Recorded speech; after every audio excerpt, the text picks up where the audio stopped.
Play button here. All right. Good morning. Parsha Vayikra. So there are two zones from a perspective of a school where like our Parsha, like Foggy's Parsha zones. Number one is any Parsha that takes place during the summer, which the kids don't get to learn about because they're in camp. And so like all those Parshas are kind of like, nobody knows those Parshas towards the middle to the end of Dvarim, which kind of disappear. And even when we get back to school, there's so much Rosh Hashanah and Yom Kippur and Sukkah stuff to do that we just wait till Bereishis. So the second part of Dvarim is kind of like, if you think, what happens at the end, sort of the middle to the end of Dvarim, and nobody can remember. It's because we didn't really do a lot of it in school. And then Sefer Vayikra. So Vayikra is kind of like that book that, like, for in curriculum, we kind of get to like the middle of Sefer Shmos. We know the Mishkan kind of exists at this end of Sefer Shmos. And then we get into Vayikra, and it's all talking about sacrifices. And nobody's really all that excited to talk about sacrifices. It's all confusing. We don't have them.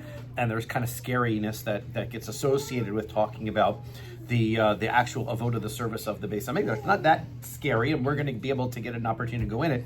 But from the perspective of mom of kids at school, probably your children will not be coming home with lots of Divrei Torah on Parshas Vayikra, because we get so involved in Pesach now that it's a great opportunity for the teacher to say, you know what, let's not send home animal sacrifice projects. I'm not quite sure exactly whether they're going to have scissors. Grade 1 boys, that was the first one that they did. So great one. So that's going to be a point to make. The one thing that we actually have a tradition to start Chumash with Sefer Vayikra. So you get to your Chumash presentation, and our Chumash presentation, Rabbi Klein and Rabbi Kabinski, they did Parshas. They did first couple of psukim of Vayikra, and then we get back to Bereishis. The logic being that our children are pure and at this very holy kind of a level, that they are similar to service in the Beis Hamikdash, of that which is done at the highest and purest of levels. So there's sort of this connection to the holiness and the service of the Beis Hamikdash that we have with our children. So they start off the learning with Sefer Vayikra. There are also sometimes we whenever there's something that's a little bit complicated or difficult to understand, we teach it to little children, or we do it on like times when we're not really concentrating, focusing. Figure we're not going to understand it anyway. For example, there's the Haftorah which we read after staying up all night on Shavuos, is the Haftorah, where there's the prophecy that Yechezkel sees the visions of angels coming out of heaven, and has a vision of seeing a form that looks like a very complicated section of Navi to understand what it's talking about. So we read it when we're half asleep, so that nobody really asks too many questions about it. So potentially one of the reasons why we we teach some of these parshas to children is some of the concepts of korbanos may be a little bit complicated to deal with. But I thought it's because we're in substitution. That's like why we're praying. So why we do korbanos, or No, we're not doing korbanot now. I mean, I'm not. Right. Guys, everyone else is. yeah, don't do them. I thought that's why we're doing prayer. That's right, but we have to connect it to the kids somehow. So Saying the concept, right. so it's hard for them to understand. Right. In any event, I would like to be able to demystify it. Don't worry about korbanos if it raises your anxiety. Korbanos are okay. They're not that outrageous. We don't do them in practice, but there are concepts that are universal, as you said, the concept of prayer and connection to Hashem. There are various mefarshim that talk about this whole concept of the korban, where we are killing an animal because we did something, and serving Hashem with this service. There are mefarshim that explain that you have to take a look and contextualize the service that we did in the Beis Hamikdash in relationship to how non-Jews were serving their idols in those times. Human sacrifice was not was something that did exist, and potentially Hashem was giving us an opportunity, an outlet to serve Hashem through a similar means, but one that was better morally. And so that the sacrifices might actually be a more moral version of service. But another way to look at it is that we have to have an understanding that everything that exists in the world is created for the purpose of serving a higher purpose, and therefore using things that are in this world in order to bring them to service of Hashem is actually a service of Hashem. It just seems a little bit unusual to us because nowadays we understand the concept of making a connection, a spiritual connection, without having something that's physical to go along with it. We just figure, okay, we want to connect to Hashem. Well, let's just talk to Him. Let's have a conversation. Let's daven, and that becomes something that we're so used to that sort of the idea of taking something from our refrigerator and offering it up as a sacrifice to Hashem would seem unusual to us. But the idea that something that comes from this world, everything that Hashem gives us comes from Hashem into this world, and therefore our service from Hashem should be taking some things that come to us and giving them back to Hashem, is a concept that does have like a sort of a circular sort of like a satisfying circular kind of a idea to it. I can never wrap my mind Yep. around it. So therefore, that's why I bring up that the idea of the sacrifice. I have heard it quoted in the name of Rav Kook, and I have never seen it inside of Rav Kook, who mentions that when Mashiach comes, we're not going to go back to serving the Beis Hamikdash with sacrifices, because it was something that was done sort of in response to the services of the era. And now that we are, I don't know whether it's like a vegetarian or sort of like a... Isn't the Torah timeless though? Like, isn't like... That's why many disagree with the idea. But the concept being that the timeless nature of the sacrifice is the connection to Hashem, rather than the specific korbanos. Now, I would point out that, let's say the Rambam, we have lists of the mitzvos that are in this week's parsha, and there are 16 mitzvos in this week's parsha. The Rambam would only count something as a mitzvah if it was timeless, if it's something that exists for eternity. Even if though now we don't do it because we don't have a Beis Hamikdash, the mitzvah still exists. If we had a Beis Hamikdash, mitzvah would be done now. So therefore, dedicated so much of the Torah to this. That's right. How could it not be? Right. So the concept, the answer, the concept, right, would be applicable even if the practice would not be, I suppose. But I have to see the. Specific. That's correct. Detailed Yes. instructions and Here. exactly Yep. It would be complicated. And then there's definitely certain sacrifices which have to be done. Obviously, the Korban Pesach and some of those types of sacrifices was very specific that they were done with animals. Wouldn't be substituted. Anyway, I don't know exactly. I know that was quoted. I've heard that in the name of Rav Kook. I'm not sure. I'd have to look up exactly where the source of it is. But in any event, the Parsha begins that Hashem calls to Moshe with the word Vayikra, and the word Vayikra has an interesting little aleph, a very small aleph when it's written. So if you notice in your Chumash, a little small aleph. And there are a couple of ways to look at this small aleph. Moshe Rabbeinu was receiving the words that Hashem was sharing with him and he was supposed to be dictating them down. When Moshe Rabbeinu, being a very humble individual, if Hashem is calling to Moshe, it sort of indicates that Hashem has a very special relationship with Moshe. Nobody else is called to in that kind of a way. So Moshe, potentially, according to some Mefarshim, in a very humble way, made a small aleph. Obviously, it would have to be something that Hashem would bless, because you're not allowed to presume that anything that was done in the Torah was done by Moshe, not by Hashem. But Hashem would say this is a fair message for the Jewish people to understand the humility of Moshe Rabbeinu, that by writing a small aleph, the word Vayikra looks like Vayakar, which means Kara, which just means that Hashem happened upon Moshe.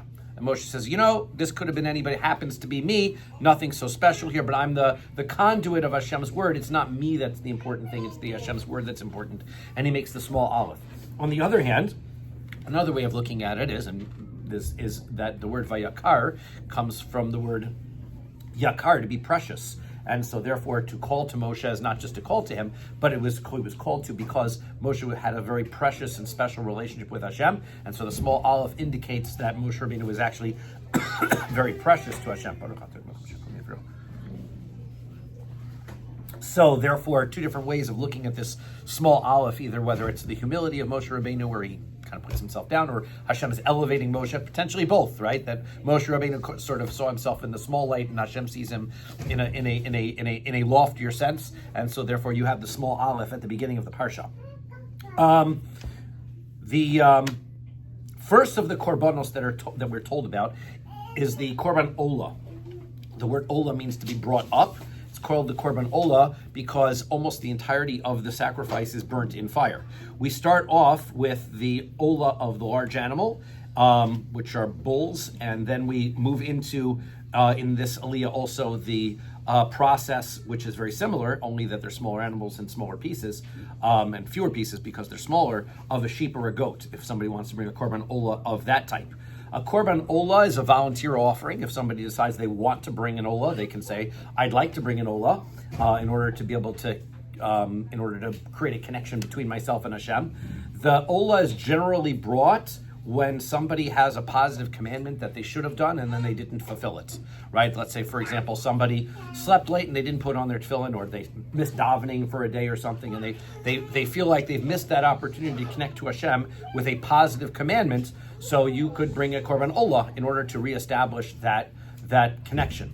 It's interesting, right, that the korban olah, the sacrifice, has no physical substance to it that the owner of the sacrifice gets to keep. Right, the entire insides and the meat and flesh of the animal is burnt on the mizbeach. The only thing that's not burnt on the mizbeach is the skin of the animal. The skin of the animal, the hide of the animal, is given to the kohen as a present, and the kohanim are able to use those skins for personal use. That's kind of like the gift, like their side payment for being the ones who are performing all of the service. The person who's bringing the korban doesn't have any. There's nothing tangible that he or she takes home with them. Right, and so that parallels the kind of reason why somebody brings this korban in the first place. It's not that you did something wrong; you didn't create a problem that you have to fix. It's just that you lacked adding something positive to the world. So therefore, there's nothing really tangible that I'm addressing here. So therefore, the korban olah is sort of an intangible, not non-connected to the physical world, sort of a korban. It's also noteworthy that korbanos can be brought by people who aren't Jewish as well, right? Pasuk begins in the Parsha, it says that an Adam, if a person, and calls a person an Adam, any person wants to bring a korban, they can bring this korban olah. Now, a non-Jew can't bring any type of korban, they can only bring a korban olah, and that's because the special relationship that the Jewish people have with Hashem is the relationship in which we are sort of the stewards of the connection between the physical world and the spiritual world that Hashem wants us to bring about. People who are not Jewish have a connection to the physical world. They also have a connection to the spiritual. But this melding between the two, the merging between the spiritual and the physical, is something that you don't find amongst the non-Jewish cultures. If you look historically, let's say the Hellenistic cultures would emphasize the importance of the physical body, but also have Greek philosophy simultaneously. But the two things didn't seem to merge together, right? You can't create a morality that connects to limitations or what you're supposed to do with your physical body or not. Those two concepts, those ideas in the non-Jewish world are separated out. In fact, the Gemara in Maseches Zvachim tells us that when the Torah was being given, the whole world was shaking, and the non-Jews thought that the world was going to be destroyed. So they ran to Bilam, their prophet, and said, what's going on here? And Bilam said, the world's not being destroyed. Hashem is giving the Torah to the Jewish people. And the response, the Gemara says, is that the non-Jews bless the Jews. Hashem oz li'amo yitem. Hashem should give strength to the Jewish people. And bless them, Yavarech Bashalom, they should bless them with peace. Bashalom, this connection between the physical and the spiritual that the Jews are able to bring about, which is preventing, because Hashem, why would he create a world that has no ultimate purpose in spirituality?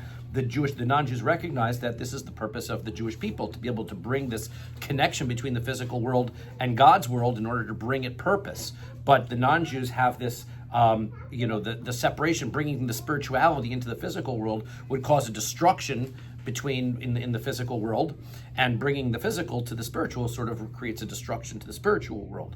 So therefore, this service, this service of the Korban Olah applies equally to Jews, non-Jews, because they can also serve Hashem in this way without a physical, tangible, take-home piece to be able to come home with is fine. And so, the service of the Beis HaMikdash, we also recognize our role as Jews as building that connection between the nations and Hashem. That is part our responsibility. Unlike the other religions that sort of see like there's a right and a wrong. Either you do what our religion says, or you're outside, or you're not connected to Hashem. That's not the way we view things. We see that everybody, all humanity, all of people have a connection and an obligation in a way to connect to Hashem spiritually. It's just that it's the Jewish people's responsibility to build that Beis HaMikdash, to serve in that Beis HaMikdash and create this connection between the physical and the spiritual, and therefore help those that are not Jewish to be able to connect to Hashem. So therefore, it is our perspective that the Beis HaMikdash is a gathering place for all people, sort of like a connecting house, but a connecting zone between Hashemayim and Aretz, which the Jewish people have to be in charge of, because that's what we're all about, bringing this connection. But if you're not Jewish and you want to bring a korban olah, you want to send a korban to the Beis HaMikdash, you're welcome to do so, and we bring the korban on your behalf. And that would be the korban that we would use, would be a korban olah.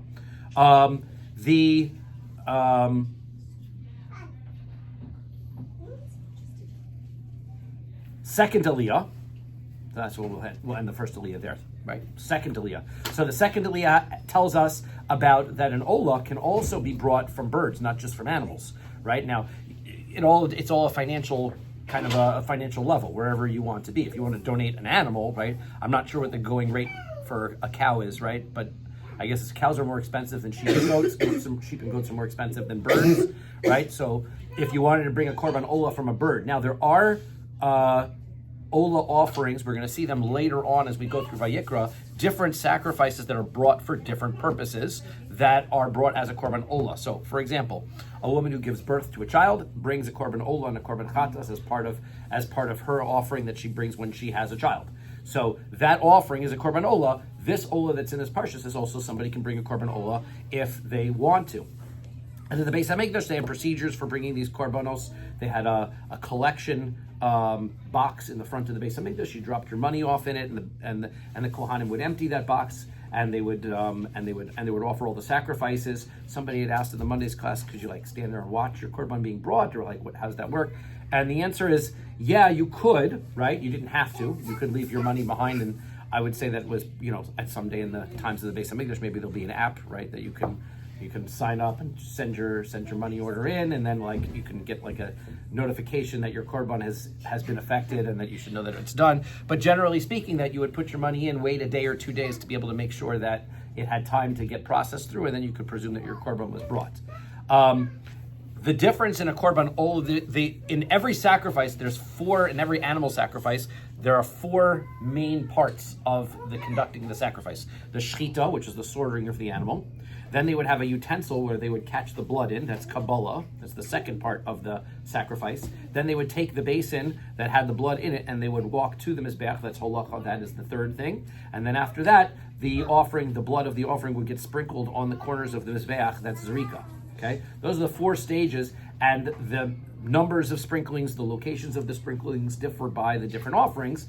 But those 4 steps are the 4 steps that are consistently you see through all animal sacrifices. So it doesn't matter whether you're looking at an olah or an asham or a chatas or any of these other offerings. Those are the 4 things you got to know, right? They're going to slaughter the animal, which doesn't have to be done by a kohen, but all the other services have to be done by a kohen, catching the blood in the basin, bringing it to the mizbeach and sprinkling it.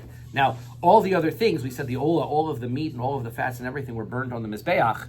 Those are less significant than the sprinkling the blood service. So if, let's say, for example, the meat becomes invalidated, it becomes tummy for some reason somebody touches it, the sacrifice is still valid if the blood is already sprinkled. So the blood service is the most important critical part of the korban, not the burning it on the mizbeach. We think of the sacrifice as the burning of the sacrifice on the mizbeach, but really the blood sprinkling, the sprinkling of the blood is the most critical part. When it comes to sacrificing birds, it's not quite done in the same way, because the shechita, the slaughtering process of birds in the Beis HaMikdash was done with the Kohen's fingernail, thumbnail. So yeah, if you're trying to think about exactly how that's done, so the Kohen would hold the bird in one hand, and then would sever the windpipe and the trachea and the esophagus with his thumbnail without taking off the head, and then that's the shechita part, and then would squeeze the blood out of the, sorry, I'm grossing anybody out, but squeeze the blood out. I told everybody, I told the Monday class, I said, you know what, when I was a 6th grade Rebbe, we were supposed to do like a Torah fair, which was kind of like a science fair, so the class had to do a project, and the class was divided. Half of them wanted to, sixth grade boys, half of them wanted to do something that had blood in it, and half of them wanted to do something that had that they could build something, construct something. So we did our project on the Mizbeach, and we built a model of the Beis Hamikdash, of the Mizbeach, and we did all kinds of sacrifices. We actually built a little bird where we had they stuck their thumb in it and blood spurted out. They had a great time with the blood. So Yeah, we have the video. we have the video of it. Really Yes. funny. The kids are so cute. Setting this week for this week's YouTube, but it's not for kids. That's All right. the other ones are. That's correct. Yeah, this one's for kids. family. This one, This one I don't know. So right. So the blood, once it's squeezed out, was then brought. The bird was brought to the mizbeach, and the blood was placed on the corners of the mizbeach. So again, you have the same four services, right? A slaughtering, the capturing of the blood, bringing it close to the mizbeach, and then putting the blood on the corners of the mizbeach. So again, same four things, and that is how you do the bird offering. Is this Oh. the bench? Because this is the 3 types. What I do? The third bullet point. Oh, 3. No, we didn't get to the menachos yet. We didn't get to menachos yet. This is just the ola, the bird ola. There must have been such a stench, and like the appearance of it was must have been so scary looking and bad. It just seems so So that you know. Oh, Why is this holy? it's like I don't it doesn't. understand. I have such a hard time with this. so if you've ever been to a barbecue, right, it doesn't smell bad. But if you've been to the butcher before the barbecue, Yes, it's like- but the Beis Hamikdash was the smell was more like a barbecue than it was a butcher shop, right? Because all the meats are being burned on the mizbeach, But then there's all this blood all and around as you say, it's it, reich nichot. Now, layers. the answer is yes. Now, I would presume they tried to keep things relatively clean, but we're not at the Korban Pesach time yet. But the answer is absolutely. When there were busy days in the Beis Hamikdash, particularly Erev Pesach, which is a very busy day in the Beis Hamikdash, there was a lot of blood, and the Gemara describes it as quite a intense scene, right? The idea that the way that the Gemara, oops, I'm sorry, I'm getting the wrong password here. The way the Gemara describes it, though, is that somebody who's doing service of Hashem doesn't mind, getting grimy when you're doing service of Hashem, right? Sometimes when you're like, if you ever had the opportunity to ask your husband to do the dishes, he's so thrilled and excited to be doing a favor and to be participating and helping out in the home that he loves the idea. It doesn't matter how grimy the dishes are. He's just so excited to participate and to be helpful. Right. Or for our kids, right? Our kids, the same thing, right? Same thing. Husband, kids, same thing. That's right. So, which reminds me of a joke. I can tell everybody jokes after. So, it's a husband joke, so I can tell it. Okay. The Torah moves on from the olas to talk about menachos. Right now, we've talked about animals, birds, and then there's the next level of service. The next level of service, if you didn't like the blood and you didn't like the process of sacrifice, you can bring a vegetarian meal offering, right, made of fine flour, right, and that's called mincha offering.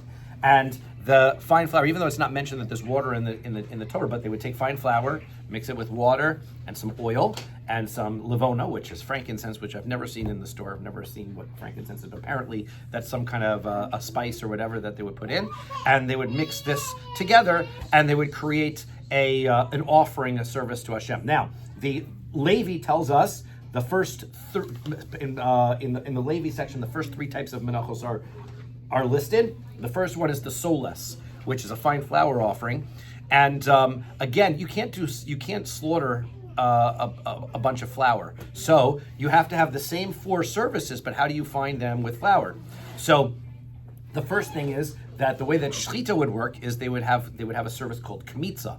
The Kohen would take his hand like this, and he would scoop into in the case of the soles, the flour, and he would scoop it up and hold it like this in his fingers and scoop off a little bit extra just to have 3 fingers full, and then he would take this and put it into a other utensil. This was the slaughtering, and then putting it into the other utensil was the receiving, as parallel to the receiving the blood. That utensil was then brought to the Mizbeach, and it was touched against the Mizbeach as parallel to the same 4 services. So if you start thinking about seeing sacrifices, it's like, the same 4 processes you see consistently. The difference, there are 5 types of mincha offerings that we see in Levi and into Shlishi, and the difference is essentially just how the flour is prepared, how they're cooked, right? So essentially they have the same ingredients. It's important to note that all of the mincha offerings are not chametz; they're all baked as matzahs, right? Even though they call them chalos. Chalos just means loaves, but it doesn't mean that it was actually allowed to rise. Everything was baked quickly within 18 minutes. And the soles was flour offering, and it was mixed with oil, and the kmitza was taken before it was baked. All of the other ones were baked first, then they would crumble it up, and then the kmitza was taken from the crumbs of the offering. After the kmitza is taken from that offering, so then, unlike an ola offering, a mincha offering can be eaten by the person who brings it. So they bake it up into loaves and things, and then person gets to keep those things as a mincha offering that they're voluntarily offering. Depending on what is being brought forth. So as we get into different types of mincha offerings, but they had a machvas offering. In the back of some of the chumashim, you have some great charts, by the way. So if you ever this is in the back of this green art scroll, has a great chart of everything that's brought with every one of the korbanos and things. So if you have if you get an art scroll chumash of any type, it's always good to just flip to the back and see what kind of charts and color things are in the back. This is a good week because they probably have lots of charts of all the different specifics and details. Which mizbeach was the shechita done on, and which mizbeach was? This is all of the outside. Well, everything, all the korbanos that we have talked about so far in this parsha are all the outside altar. None of the korbanos in this week's parsha have to do with the inside. That's correct. This is all the same outside. And then they walk and then they go back. And the shechita is done on the north side of the mizbeach. So, it's let's take a look. If you've got your base hamikdash over here, okay, and then you'd have your mizbeach over here with the ramp, right? And then this is the north side. This is north, south, which makes this west and east. Right? That's good. Okay. Yeah. Yes, west and east. Okay. So this was the north side. So all the sacrifices were being brought on this. They were slaughtered on the north side here, and so they would catch the blood and then bring it over to the mizbeach over here.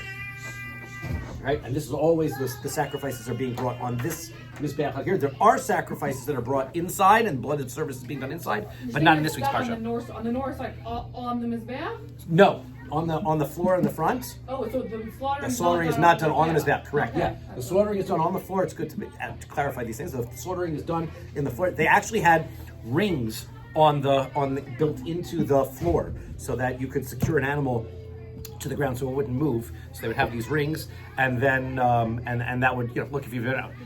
Anybody who eats meat, right? You've got to. They do it. That when the animals are slaughtered, they have to hold them still, right? And then the shechita is done in that front area, and then they would catch the blood and bring it over to the mizbeach. The pieces of that were burnt, right? As up till this point, the olas that we've been talking about, or the kmitza, the scooped up pieces that get burnt. Then the mizbeach, then they would bring that up, and designated kohanim would then walk it up the ramp and burn it on the fire that was on the mizbeach. Yes. So what's the purpose of the? So korban mincha. At this point, everything that we're discussing here are voluntary offerings, right?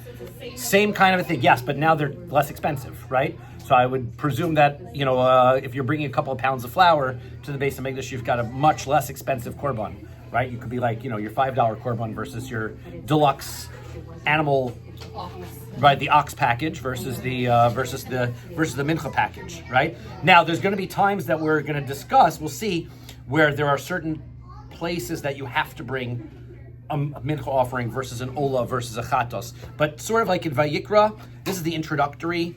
To everything, this is the general. Here's what a mincha is, and here are all the types of the mincha. So when later on, when the Torah says you have to bring the deep fried mincha offering with this service, okay, we know what that is because it got referenced here. So we have the list of all and at this point, the first three aliyahs, every one of the offerings that we're discussing are voluntary until we get to sin offerings, which we get in the next aliyah.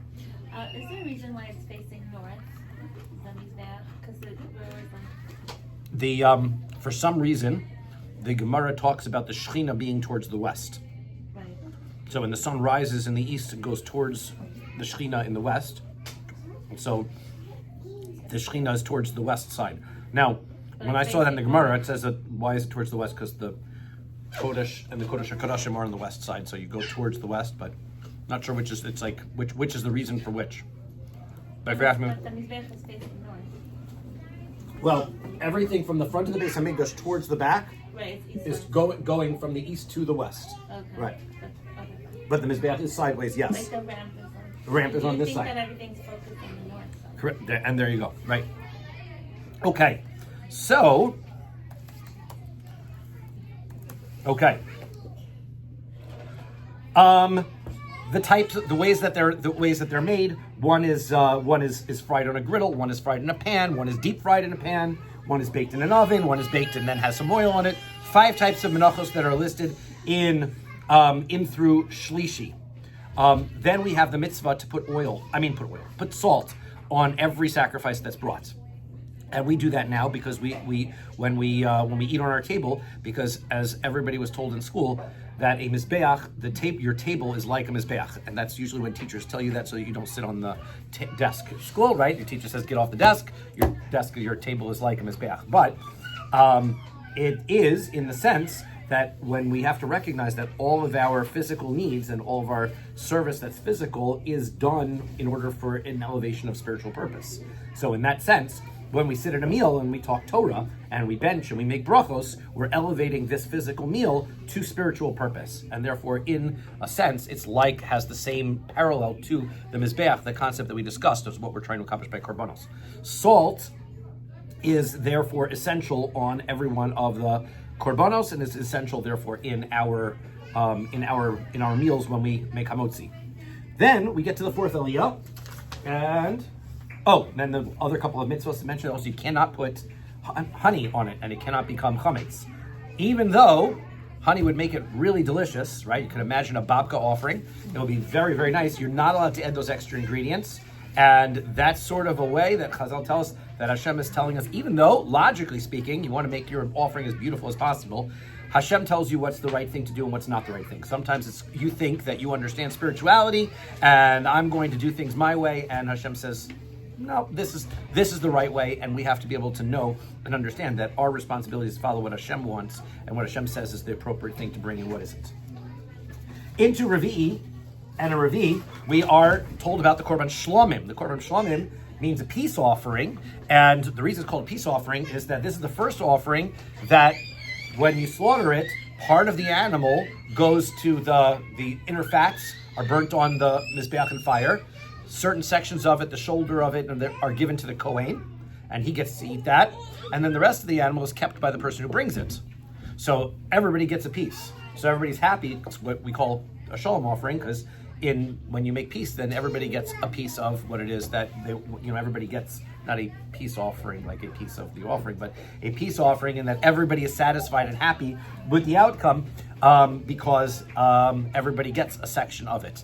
So when somebody would be going to Yerushalayim 3 times a year and would decide that they wanted to bring you want to eat something in Yerushalayim, it would make sense that you would bring an offering in the Beis HaMikdash and then come home with a roast, and that could be turn your regular Yontif meal into a opportunity to have korbanos. And so when we get to the discussion of what offerings are brought on Yom Tov, we'll actually see that in the times of the Beis HaMikdash, probably almost the entire Yom Tov meal was sacrifice meats, because there was so much that you were bringing for your family that you had, essentially instead of just going and buying regular meat, you would be able to bring sacrificial meats, which made the Beis HaMikdash a very busy place right before Yontif, where you've got the entire people of the country all gathering in one location and everybody wanting fresh shlomim meat in order to be able to eat for Yom Tov night. How could everybody do it with one mizbeach? I don't really... Logistics. Right, now, how much of the service do you need the Mizbeach for? Right? It's really, the process isn't so much the Mizbeach that's going to back everything up, but it's the Kohanim that are going to back everything up. Because all you need is a Kohen to walk up to the Mizbeach and throw the blood on, and that's all you need from the Mizbeach. Isn't it just one at a time? So they just keep on going. The busiest time, the Gemara tells us about the busiest time was the Korban Pesach. You've got to give every single, and a sheep is not a tremendous large animal, so therefore, what's a sheep going to feed? 5-10 people. I don't know. I'm not that good with being a butcher, but let's say, that means that you need thousands and thousands of sheep. The Gemara tells us that the Kohanim made an assembly line, basically like a bucket, like brigade. So they would have one Kohen who would slaughter it, another Kohen catch the blood, and then pass the basin, Kohen by Kohen, down the bucket brigade, and then eventually the one that was closest to the Mizbeach would throw it, take the next one, throw it, take the next one, throw it. Just keep on going around and around and around and around. And there were so many people that they couldn't bring everybody into the Beis HaMikdash all at once. So they would do it in rotations, three rotations. They would let a group in, do all of those sacrifices, and they would sing Hallel, and it took time, right? But you had all afternoon, and they had an efficiency of process, essentially. They also did it on Shabbos, right? They could do it on Shabbos, correct. Now, personal offerings can't be done on Shabbos. Only community offerings can be done on Shabbos. So all of these olas and shlomims couldn't be done on Shabbos. Can be done on Yom Tov, but cannot be done on Shabbos. So what the head of the household would do it for the whole family? He can bring it for the whole family. Yeah, it doesn't have to be the head of the household, right? You can actually send a shliach. Period. That's a good business to get into, right? If you want to have a good business during Mashiach, then right, you could just be the korban service, right? All you got to do is go on your app, order a korban or whatever, right, and then have somebody will take care of it for you and deliver the meat to your door. I want my husband home Right? to help me That's right. That's right. You have basically like korban order up and have your korban arrive at your door, ready to eat. Now the korban meats we haven't discussed that you have to eat them inside the city of Yerushalayim. This korban shlamim. So that means that you can't just have your meal everywhere, right? But everybody would find a nice hotel or a place to eat and have all their meats that they brought with them. Okay, we gotta rush our way through just to be able to make sure that we get through the end. A shlamim can be brought from the different types of animals that we discussed: the bull, from the goat, the sheep. We get to Chamishi, we start talking about the Korban Chatas now. The Korban Chatas is the first of the offerings that we've been discussing that is mandatory. It's brought when something goes wrong. The first type of Korban Chatas that the Torah talks about is a Kohen Gadol. He decides that something is permissible, and he does that action, and he's wrong, so he has to bring a bull as a Korban Chatas. Then the Gemara says, then the Chumash tells us, I keep saying Gemara, but then the Chumash tells me, used to my daf yomi guys. Then the Chumash tells us that if a Sanhedrin, a court, rules on something and the people follow their rule and they do all the thing wrong, then the court has to bring a sacrifice, not the people, because it's their fault. So that's a bull, and then that's also the same type of bull offering. Then we're told that a nasi, a leader who also tells the people to do the wrong thing, he has to bring a goat offering, and those are all individual offerings by leaders who tell people to do the wrong thing. If people are doing the right thing by listening to their leaders, they're not personally responsible and accountable. They followed what they were told to do by their legitimate. You ask your rabbi, is this kosher? And he says yes, and it turns out it's not, right? That's not your fault, right? The rabbi has to atone for that. So therefore, those are his atonements. Then we get to Shishi, where we find the next category of a korban chatas, which is the individual chatas, which everybody sort of thinks is like the main thing. I did a sin, so therefore I bring a korban to the Beis HaMikdash. That, like we said, doesn't come until Shishi. There's all these other sacrifices. People are positively bringing sacrifices for all kinds of good reasons. But if you do an Aveira, and it has to be under circumstances where you did not know that what you were doing was prohibited, or you forgot that what you were doing for some reason, it's not that you did it on purpose. If you do it on purpose, that's not a korban chatas. This has to be through negligence, not being aware of something. Then you bring a korban chatas. For an olah, you can bring one olah for many positive things that you forgot. For a chatas, you need one korban for every negative thing that you did. Of course, we don't do a korban chatas nowadays. The Gemara tells us that if you do something that you are required to bring a korban chatas for, you should recite the paragraph from the Torah that does the korban chatas. By saying the words, it's as though you brought the sacrifice. So it's a great thing because it's much cheaper than actually bringing a sacrifice. But if you look in your korbanos between brachos and Baruch Shamar, so the little paragraphs from each of the korbanos are there. So you can, if you feel like doing an olah or you feel like doing a chatas. Yeah. The chatas is only from the leaders? So the ones that are in Chamishi are only for the leaders. Then we get to Shishi. That's if an individual himself does them.